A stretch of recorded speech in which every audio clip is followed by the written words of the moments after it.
Secretary President. Mr. Secretary General, how are you? To see you. My pleasure. Thank you very much. And thank you for putting...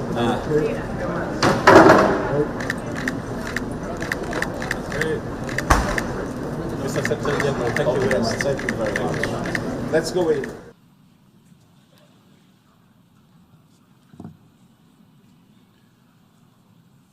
Au nom de l'Assemblée générale. On behalf of the General Assembly, I have the honor to welcome His Excellency William Samoei Ruto, President and Commander-in-Chief of the Defense Forces of the Republic of Kenya, and invite him to address the Assembly. Mr. President of this 77th session of the UN General Assembly, Your Excellency Saba Korosi, Secretary General of the United Nations, Your Excellency Antonio Guterres, Excellencies, distinguished delegates, I am grateful for the immense privilege to join Your Excellencies in this distinguished assembly, a privilege made possible by peaceful, democratic transition following free and fair elections in Kenya on the 9th of August, 2022. Elections that not only stand as testimony of the universal power of democracy, but also of the manifest ability of African peoples to invest in stronger nations and a secure future, robust institutions, effective constitutions, and the impartial administration of the rule of law guarantees the achievement of shared aspirations. This 77th session of the UN General Assembly comes at a unique moment when the entire world is struggling with multiple grave challenges that include regional conflicts, the COVID-19 pandemic, the triple planetary crisis, food insecurity, and the rising cost of living. I take this opportunity to congratulate you, Mr. President, on your election to preside over this session, and to express my confidence that your wealth of experience offers us significant assurance of your good leadership. Your motto, solutions through solidarity, sustainability, and science, succinctly captures with particular resonance the urgent imperatives of our time. I assure you of Kenya's firm support and cooperation during your tenure. I further take this opportunity to commend your predecessor, His Excellency Abdullah Shahid, for his bold steps in steering the United Nations community and for ensuring its business continuity under the unprecedented circumstances occasioned by multiple global threats, such as the COVID-19 pandemic. Excellencies, human well-being is under grave threat. The health of the planet requires urgent attention. The immense pressure exerted by conventional threats such as climate change, the global food crisis, terrorism, cybercrime, and armed conflict has been compounded by unprecedented, devastating disruptions due to COVID-19. I express my approval of the theme for this session, a watershed moment, transformative solutions to interlocking challenges. Because it boldly signals the window of opportunity we now have to escalate our engagement from firm consensus to decisive action. In many respects, the COVID-19 pandemic stripped us of many illusions and exposed stark justice and solidarity deficits in the face of existential crisis.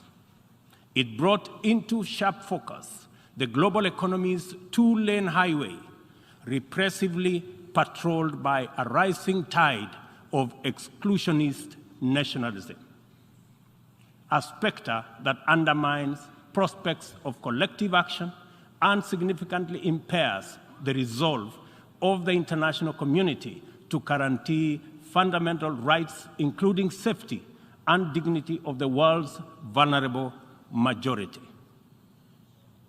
It is also for this reason that many nations, especially from the global south, now advocate for the democratization of the global governance and a reimagined multilateralism that is inclusive and works for the good of all. Kenya stands ready to work with other nations to achieve the Pan-Africanization of multilateralism and a more just and inclusive system of global governance. It is important to reflect on these matters as we do our best to get our people, enterprises, and industries back on their feet so that the engine of development can power our societies towards prosperity that actually leaves no one behind.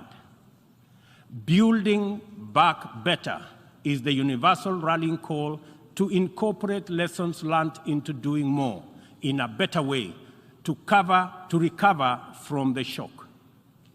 I suggest that we have a golden opportunity to faithfully adhere to this motto by augmenting it inward and indeed with an additional B, building back better from the bottom.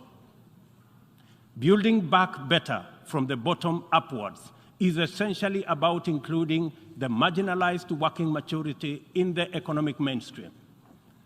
The bottom millions relentlessly wage their daily battle for survival in a crowded arena characterized by scarcity of opportunity and generally precarious existence. The ingenuity, optimism, resilience, and energy in this ever-bustling bottom is sometimes called hustling. Invisibly to policymakers and beyond the reach of many public services, these hustlers take nothing for granted, surviving overwhelming odds and frequently succeeding greatly. In the words of Abraham Lincoln, things may come to those who wait, but only things left behind by those who hustle. It is time to bolster the resilience of our nations, to mainstream these millions through deliberate strategies and efforts for economic inclusion by building back better from the bottom up.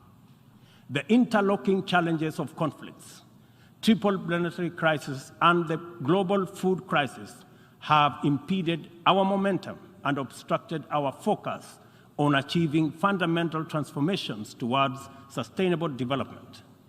In the Horn of Africa region, severe drought and disruption of supply chains due to the COVID-19 pandemic, as well as the Russia-Ukraine conflict, have left us food insecure, and consequently, we have been constrained to repurpose our strategies to prioritize drought and famine relief, insulating education and from disruption, and improving social protection and healthcare systems to secure the well-being of our people.